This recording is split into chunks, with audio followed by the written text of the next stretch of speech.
Ormai la maggior parte di voi avrà già visto The Batman, ma avete risolto l'ultimo enigma? Con una brevissima post-credit, l'enigmista ci lascia un ultimo enigma da risolvere, e il primo passo è andare su rataalada.com. Raggiunta la pagina compariranno a schermo una serie di nomi e numeri apparentemente senza significato, ma se aspettate qualche secondo la pagina cambierà e vi mostrerà un caricamento e una ricompensa.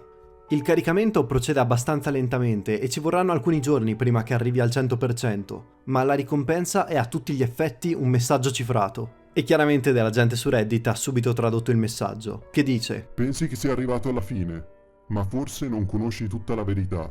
Ogni fine è un nuovo inizio, qualcosa sta arrivando.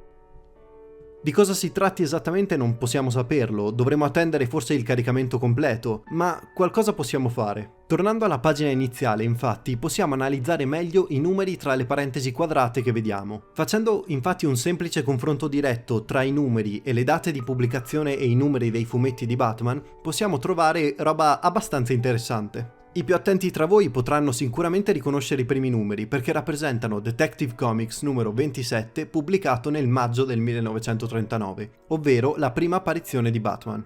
Si passa poi a Batman numero 1 dell'aprile del 1940 con la prima apparizione di Catwoman e Joker. Detective Comics numero 58 del 1941, prima apparizione del Pinguino.